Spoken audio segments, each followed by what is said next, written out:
Hey everyone, good evening.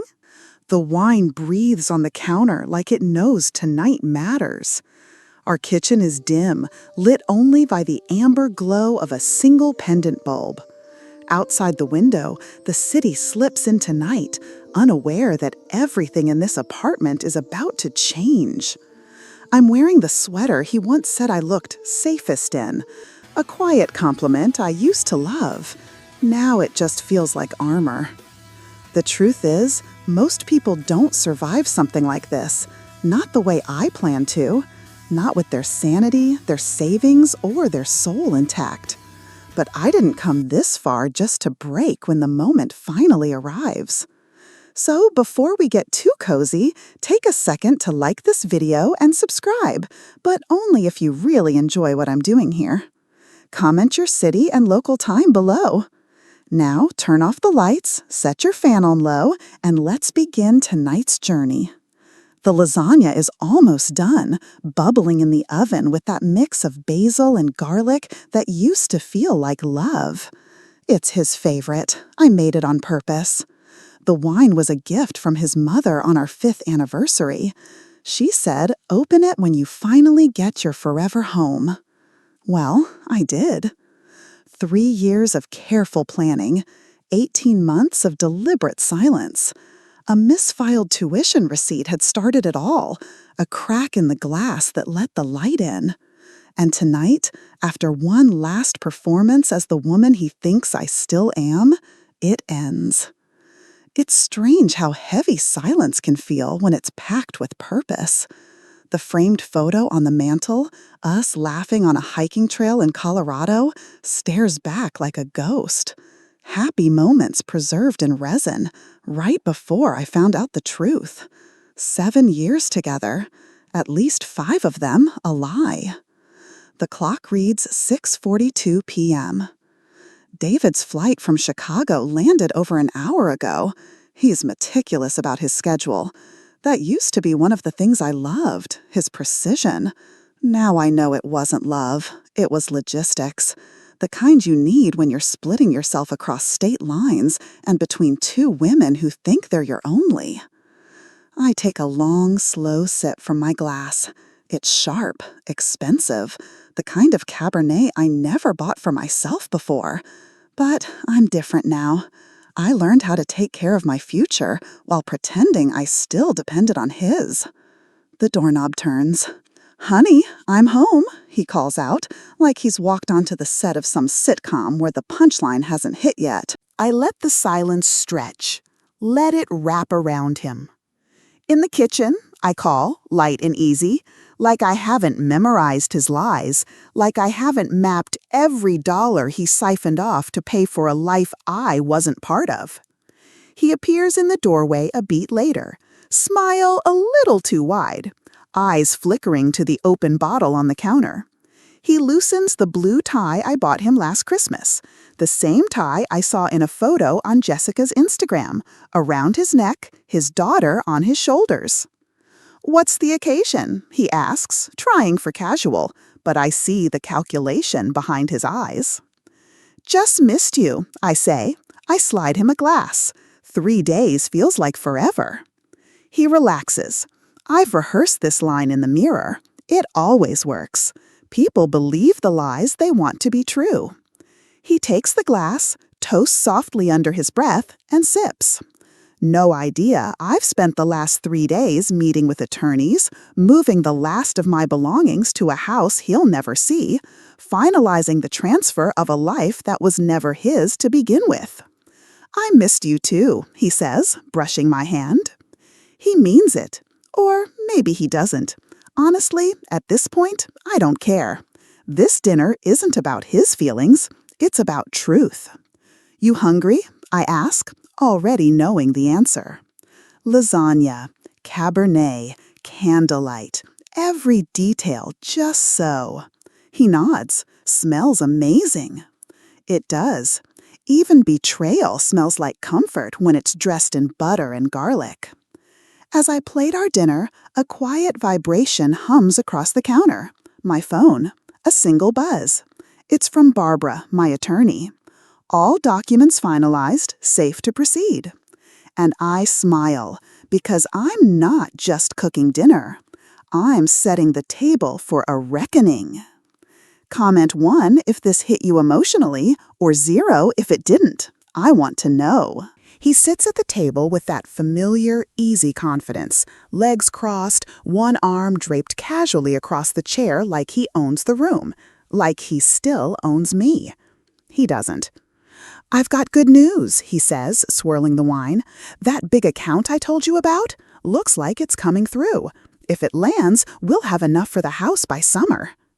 Our house, the one he's been promising for 3 years, the one we were saving for, the one that never seemed to materialize because, somehow, the deposit kept disappearing into unexpected business expenses. Funny, that same deposit was paying for private school tuition in Chicago, for Emma, for Michael, for the children I didn't know existed until 18 months ago. "That's wonderful," I reply, serving his plate. "You've worked so hard for this." He takes a bite of lasagna, moans in appreciation. "You always make it perfect." I smile, a smile I've worn like a mask for months. I've had a lot of practice. It's a quiet dig. He doesn't catch it. He's too busy congratulating himself on another performance, another smooth return home. I sit across from him, legs tucked neatly, posture relaxed. But inside, I'm calculating. Timing, tone, delivery. Every word I'll speak tonight has already been rehearsed. It's theater, and I've become an excellent actress. "We should look in Westbrook," he says, wiping his mouth with the cloth napkin.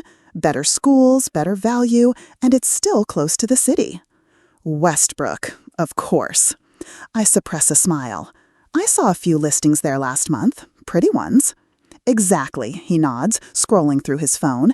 "Melanie, my agent, sent me a few. Here." He slides his phone across the table. Melanie, the same real estate agent who sold him the Colonial in Chicago, the one where Jessica's kids have pink bikes and swing sets in the backyard, the one I paid a private investigator to photograph 3 months ago. The house is lovely. 4 bedrooms, room to grow. "That one's my favorite," he says, meaningfully. "Thought you'd love it too." I nod slowly. I do. I really do. And I'm not lying. I do love my new house, the one he's never seen, the one I bought in cash, the one with no ghosts in the hallway or lies hidden in the cabinets, the one where every floorboard feels like freedom. My phone buzzes again on the counter, a soft pulse. This one's from Marlene, my PI. Surveillance complete, target secondary phone backed up to drive. He pours another glass of wine. 3rd one. Good. That was the plan. Get him comfortable. Get him talking. "You know what we should do," he says between bites. "Finally start that vegetable garden you always talk about." I tilt my head. "Still remember that?" "Of course," he says. "I know you, Sarah." For a split second, my fork stills. It's absurd, really, this idea that he knows me, that he ever truly did. Maybe he knew the version of me he was most comfortable with, dependent, flexible, grateful. The Sarah who waited for his schedule to clear, who believed in someday. But the woman sitting across from him now, he has no idea who she is. Random fact of the night. The average person tells 4 lies a day. That's 1,460 lies a year. But David, he's been telling 1,000 a week. "I've been thinking about names," he adds, "for when we have a kid." A quiet blink. "Names?" "Yeah," he chuckles. "I know we said we'd wait until the house was figured out, but I don't know. Lately, it feels right." Right. This from the man who held my hand through fertility testing while tucking his children into bed 2 states away? I sip my wine slowly, letting it wash over the ache in my chest. "Any favorites?" "Emma, if it's a girl." The air goes still. He doesn't notice. He thinks it's charming. He thinks he's sharing something sweet. "Emma, the daughter I know about, the one he didn't tell me existed, The one whose school photo I've memorized because I've stared at it too many nights while wondering how I missed all of it. I nod, gently. That's beautiful. The rage doesn't show on my face. That's the trick. You never let them see the unraveling until it's too late to stop it. Do you remember our first apartment? I ask, redirecting. He smiles, softened by the wine. The one with the squeaky elevator? Of course. And the dinner we burned because we couldn't figure out how the oven worked. He laughs. We ate cereal on the floor. I saved that spoon, I whisper, from that night. He glances at me, unsure if I'm serious. I am. Because that was real, before the lies, before the life we built on fault lines. And I need to remember that something about us was once worth fighting for, even if that time has passed. Lesson of the night.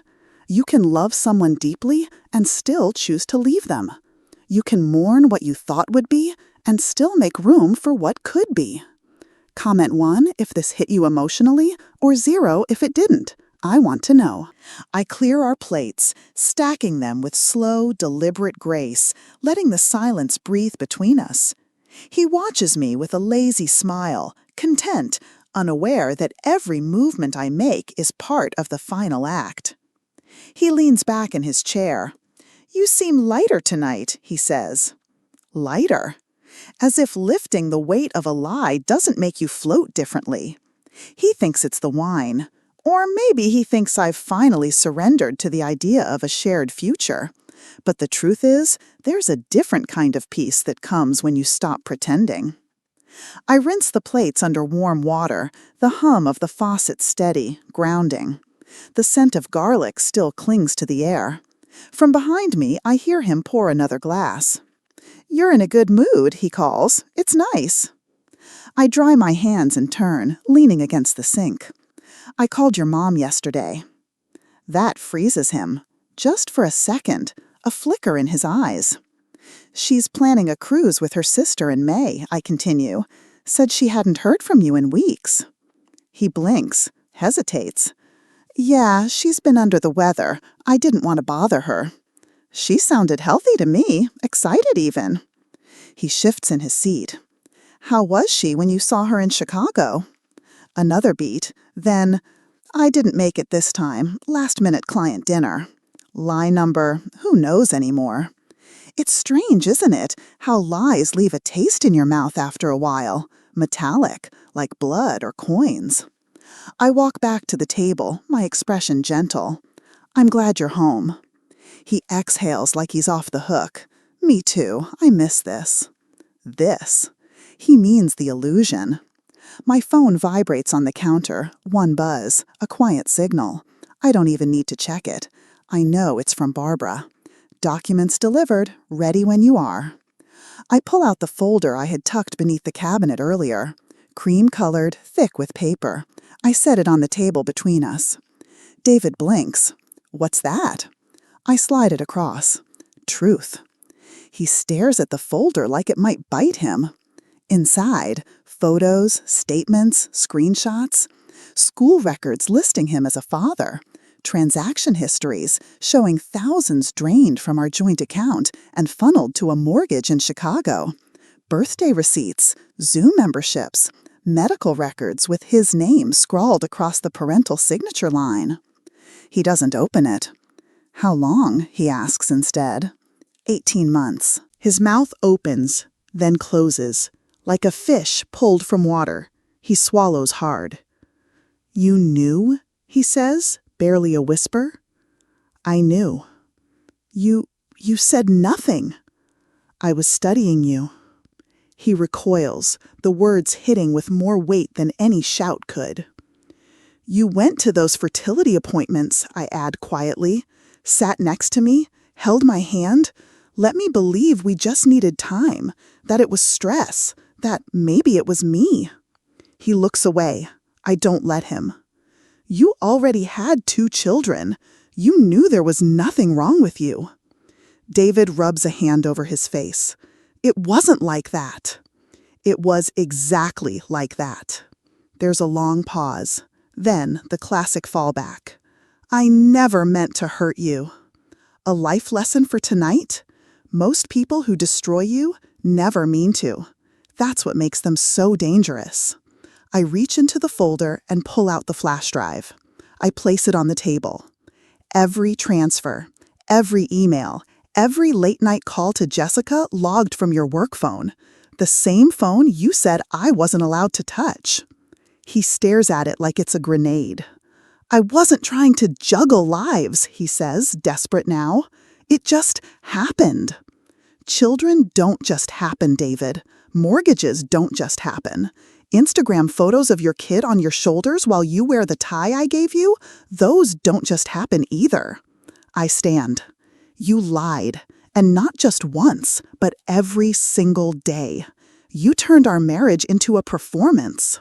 He's breathing hard now. So what is this? A courtroom? You want me to grovel?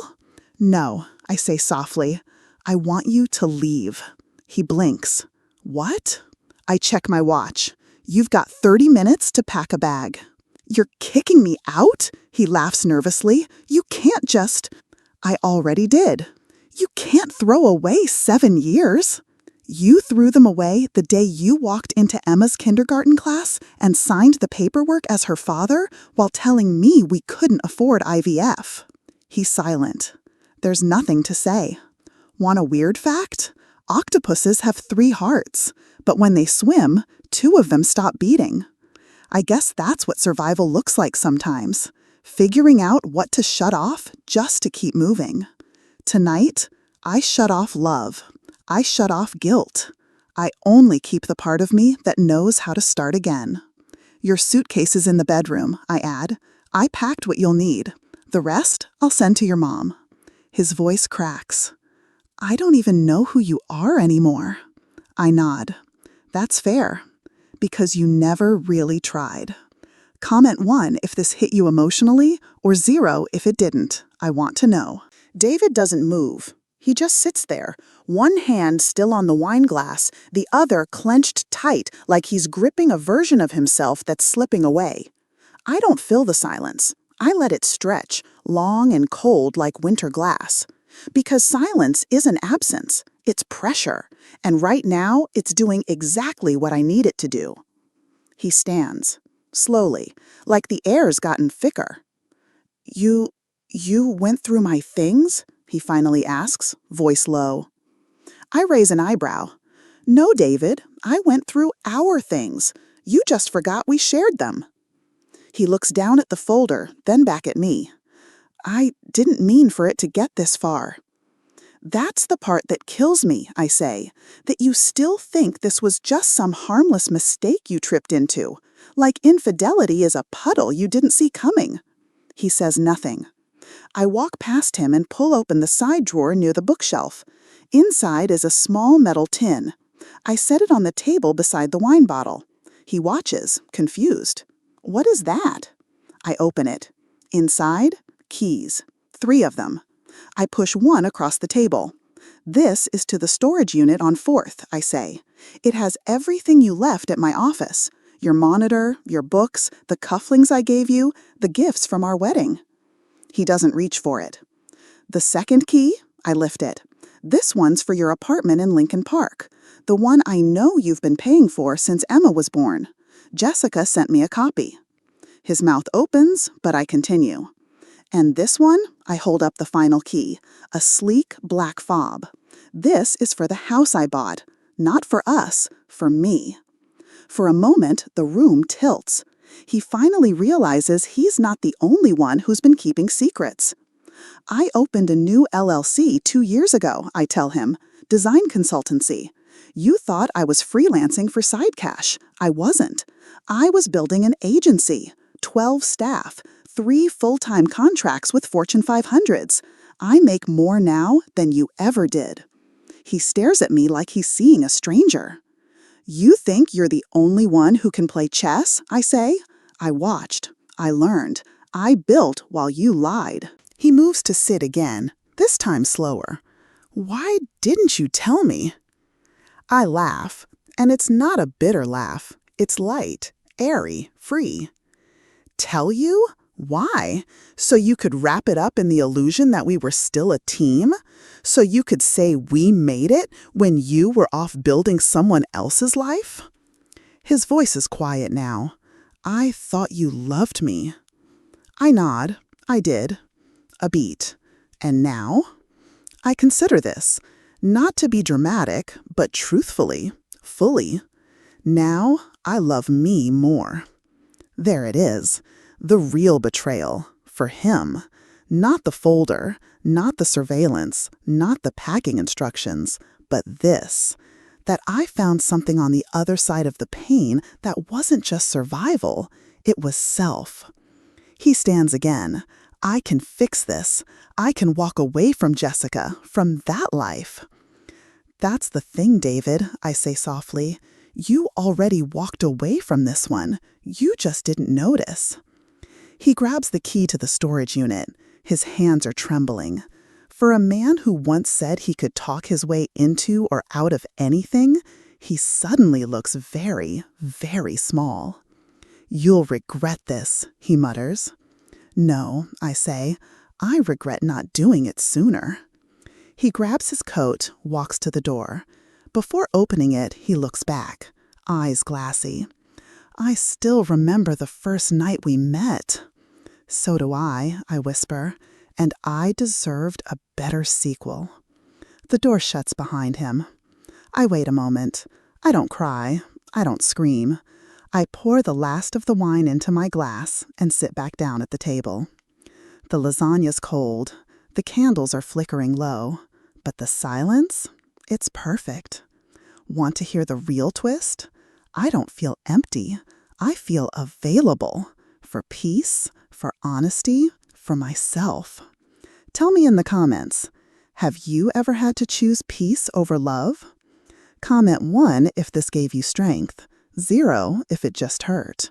And share this with someone who needs to know. You're allowed to leave the table when love is no longer being served. It's been 4 days since David walked out that door. 4 days since I heard the soft click of our lock, followed by a silence so clean, so startling, it felt like the apartment exhaled. I haven't touched the lasagna since. It's still in the fridge, tucked behind a bottle of almond milk and a container of leftover regret. But I did light the same candle tonight, not because I miss him, but because I like the scent, and because not every reminder of the past has to carry pain. Tonight, I want to talk about what happens after. Not the fireworks, not the confrontation, but the morning after the reckoning, when the kitchen is still full of silence and your stomach doesn't quite understand that freedom can be this lonely. Here's what I learned. Grief isn't always loud. Sometimes it's sorting mail with no one asking what's for dinner. Sometimes it's deleting contact names from your phone and realizing you don't need to replace them. Sometimes it's standing in a mirror and saying your name out loud, like it's a spell or a promise. I did that. Sarah. Just me. Not Sarah and David, not Mrs. Anyone, just me. And when I said it, I smiled, because for the first time in almost a decade, I didn't flinch at my own reflection. But let me back up, because I know someone's going to ask, what happened to Jessica? Ah, Jessica. 3 nights ago, she and I sat across from each other in a dim booth at a quiet cafe on the edge of the city. She wore black, minimal makeup, no wedding ring because there never was one, only promises, half-truths, a necklace her daughter gave her that said hope in script. She was nervous. I wasn't. I didn't know about you until last year, she said softly. I didn't know about you until last spring, I replied. We both laughed, but it wasn't funny. It was tired. We compared stories, dates, receipts. He told her I was a jealous ex who wouldn't leave him alone. He told me she was a clingy client with emotional issues. We were both intelligent women, both educated, both successful in our own right. And yet we both bought it. Because women aren't stupid, we're hopeful. And hope is a powerful drug when the person you love is your dealer. We sat in that booth for almost 2 hours. We didn't hug, we didn't cry, we didn't scheme. We just saw each other, fully, without shame. Before we left, she said, I thought I was the main character in his life. You were, I said. So was I. So was he. That's the problem. We weren't in a love story. We were in a poorly written trilogy with no editor. She left first. I stayed and ordered coffee to go. When the barista asked for my name, I said it without hesitation. Sarah. He smiled and wrote it on the cup. No misspellings, no abbreviation, no misses, just Sarah. Since then, I've done small things. I canceled his access to the joint Spotify. I changed the Wi-Fi name to Not Your Network. I ordered new sheets. Not because the old ones reminded me of him, but because they reminded me of who I was when I slept beside someone who lied. People ask if I'm okay. Here's the truth. I'm not okay, but I'm becoming. Becoming someone who pays attention, someone who listens to intuition, someone who doesn't confuse familiar with safe. And here's the other truth. I still have moments where I wonder if I made the right choice. That's normal.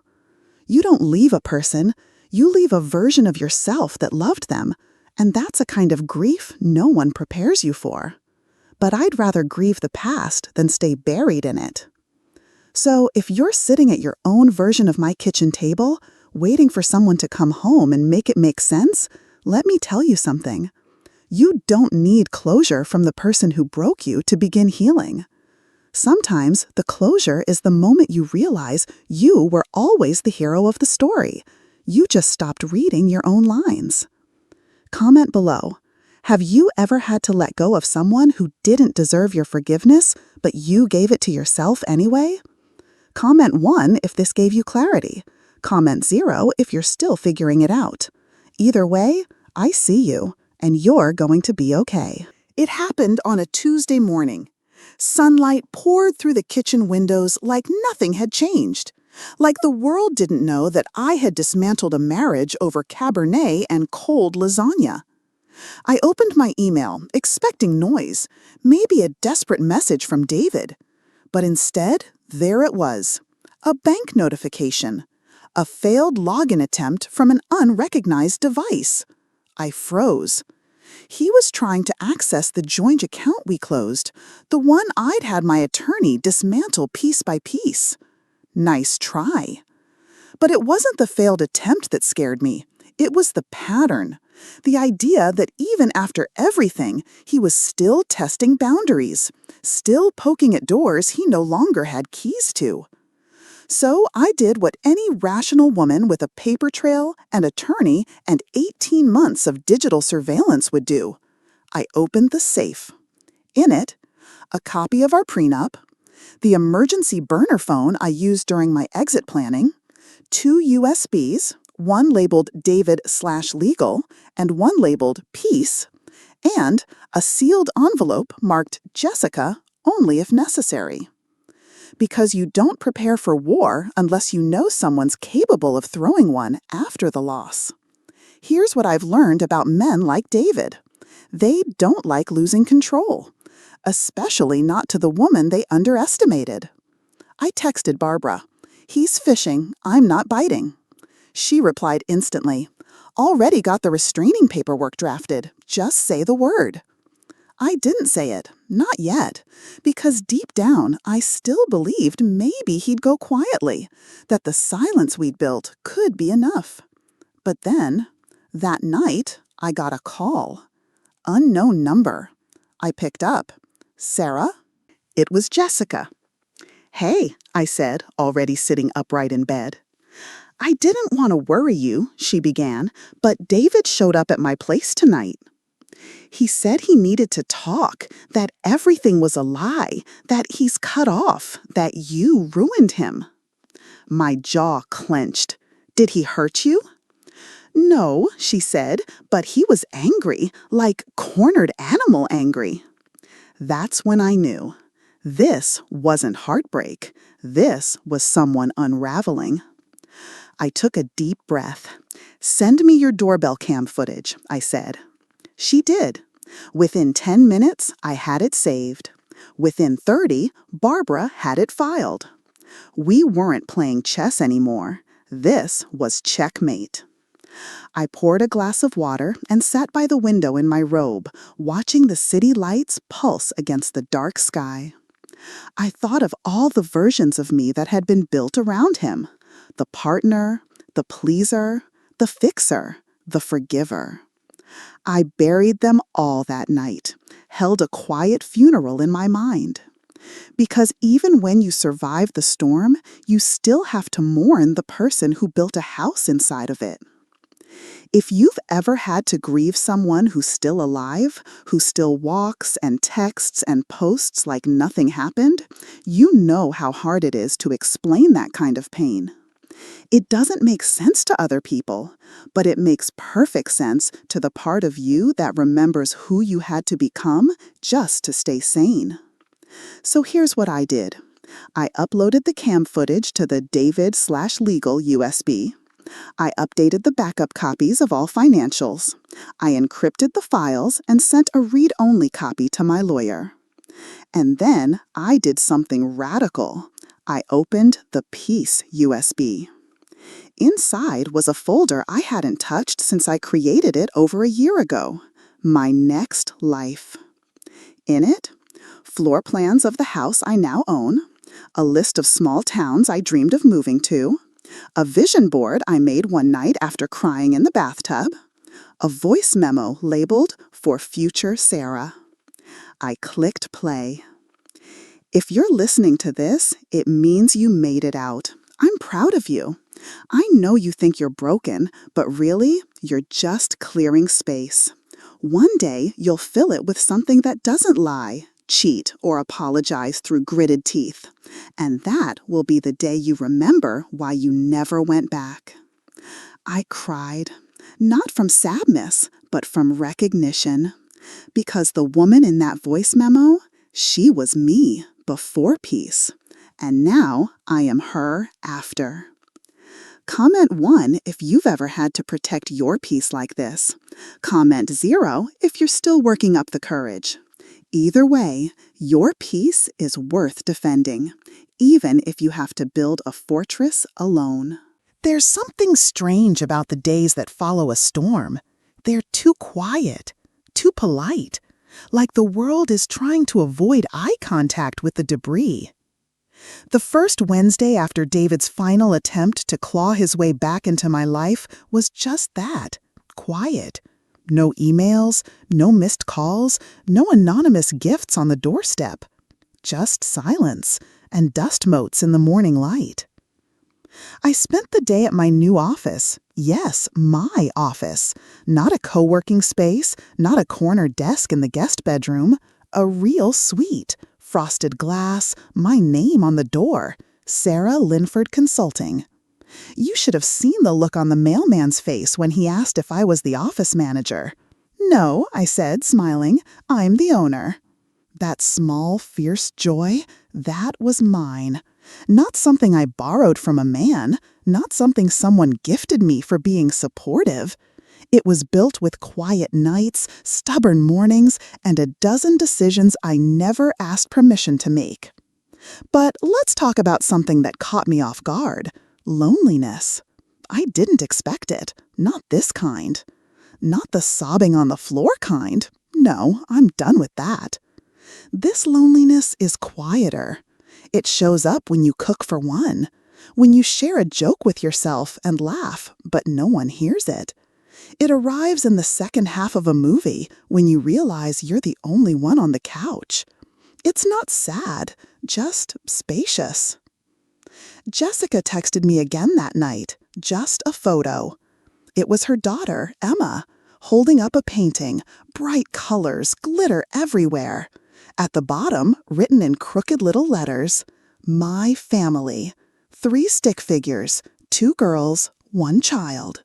It took me a moment, and then I realized there was no man in that picture.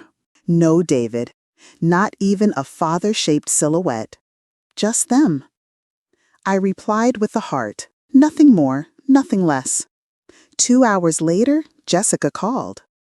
Sorry, she said immediately. Didn't mean to push. You didn't, I said. It was beautiful. I just thought maybe you'd understand. I did. We talked for 20 minutes. Nothing dramatic, nothing heavy. Just two women who'd been through fire, comparing notes on what it's like to rebuild. Turns out she's a graphic designer, has her own client list, loves horror movies, hates olives. I told her about my office, about the fact that I bought a rug for the entryway that cost more than my old engagement ring. We laughed. Before we hung up, she said, You know, if this were a movie, we'd be enemies. If this were a movie, I replied, he'd still be getting away with it. She laughed. Touché. I don't know what we are now, Jessica and I, but it's not what we were before. We're not rivals, we're not victims. We're something else entirely. And that's where it hit me. Sometimes the person you thought was your opponent turns out to be your mirror. The same hurt, the same survival, the same fire, just burning in a different house. I ended the night lighting a candle on my new balcony, watching the city stretch itself across the sky. And for the first time since the split, I thought, I'm okay. Not the version of okay you tell your friends while your mascara smudges. The real one, the quiet one, the earned one. I'm not healed, but I'm whole. So if you've ever found peace in the most unexpected of places, a stranger's kindness, a stick figure drawing, a solo movie night, drop a 1 in the comments. And if you're still holding your breath, waiting for the air to clear, drop a 0. I see you too. This isn't the end. It's just the middle of something better. You don't realize how much space someone took up until they're gone. Not just their toothbrush or their shoes by the door, but their noise, their scent in the hall, the shape of their routines folded into yours. I thought I'd miss him more, but what I actually missed was the idea of being chosen. Not by David, just by someone. There's a difference. So I started something strange. Every morning, before I checked my emails, before coffee, before I brushed my hair, I stood in front of the mirror and asked, Sarah, who are you choosing today? And every morning, I tried to answer with something bold, something true. Today, I chose joy. Yesterday, I chose strength. The day before, stillness. Not ambition, not grace, not forgiveness. Me. Just me. Because I'd spent years being the supportive partner, the ride or die, the forgive and forget woman, and I was done performing. Here's something no one tells you about betrayal. It doesn't just break your trust in them, it cracks your trust in yourself. Every time you ignored the red flag, every time you made excuses, every time you blamed your own gut for being paranoid, that damage doesn't go away when he leaves. You carry it, like a heavy purse you forgot how to put down. Until you do. I started journaling again. First, reluctantly, then obsessively. It felt good to see my thoughts in ink, to realize I was still in there, under all the rubble. One morning, I wrote something that stopped me mid-sentence. You were never too much. You were just asking the wrong person to hold you. I stared at that line for 10 minutes. Because it wasn't just about David. It was about all of them. The ex before him, the boss who dismissed me, the friend who only called when she needed a favor. I'd shrunk myself for so many people that when I finally stood at my full height, I barely recognized the view. But now I walk differently. Not with arrogance, but with alignment. A few days ago, I bought myself flowers at the corner market. The cashier smiled and said, "Someone's lucky." I smiled back. Yes, me. Because I no longer need someone to buy me roses to feel loved. I no longer need someone to say, "You matter." I matter because I decided I do. And here's the beautiful part. People noticed. Not David, not Jessica, strangers. The barista who added extra foam. The neighbor who finally introduced herself. The delivery guy who said, "You've got a great energy." Energy. Imagine that. It's what returns when the grief quiets, when the body stops bracing for pain. When you go from surviving someone else's chaos to choosing your own calm. So tonight, I'm asking you, who are you choosing tomorrow?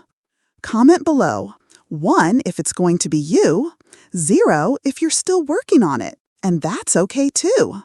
Just remember, you don't owe your softness to the person who hardened you. You owe it to yourself. And you are allowed to be a story that doesn't end in apology. I never meant to see him again. But the universe, it seems, has a twisted sense of humor. It happened on a Sunday afternoon, grocery run. No makeup, messy bun, sweatshirt older than my last job.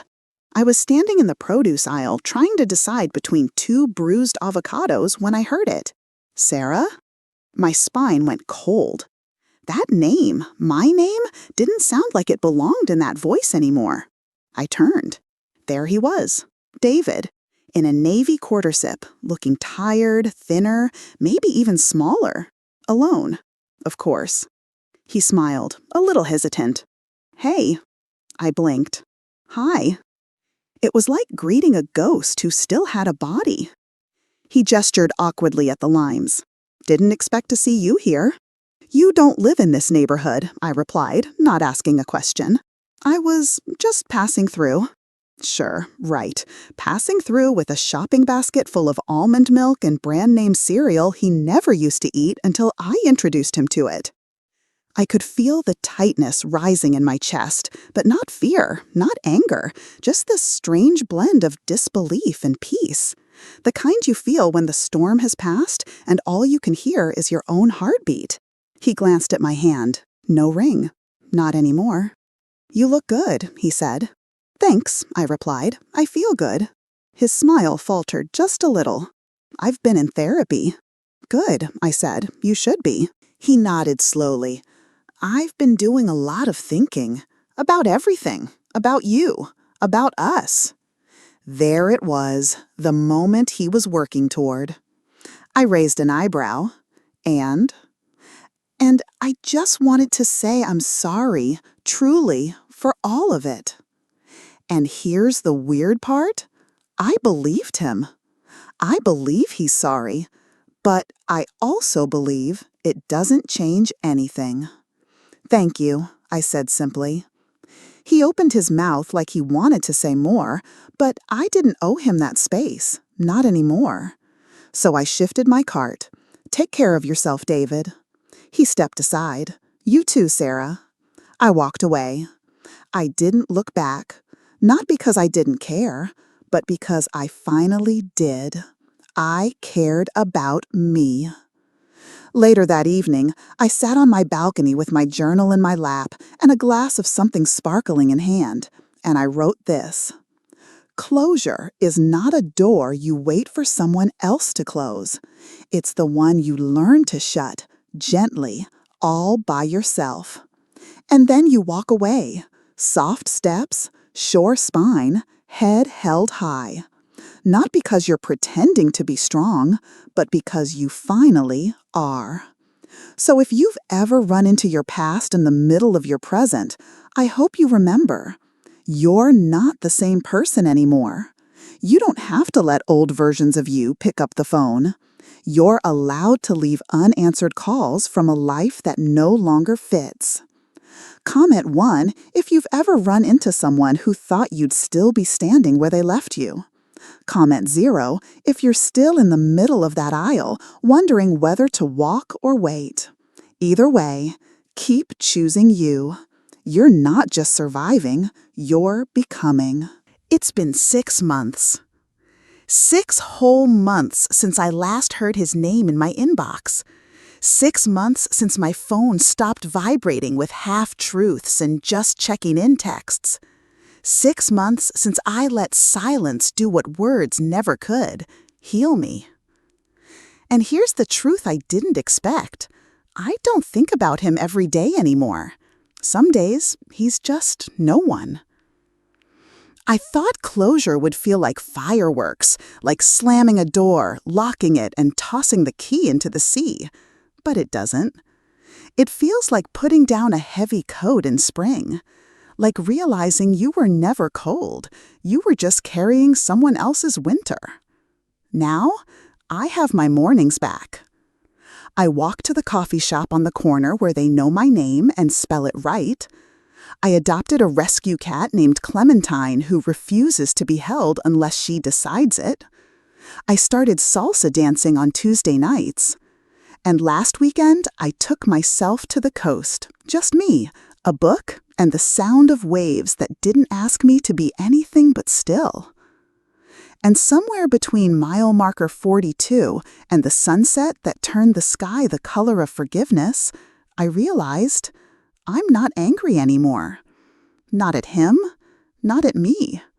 I'm not bitter, I'm not broken. I'm not even stronger because of it. I'm just free. And freedom, it turns out, isn't loud.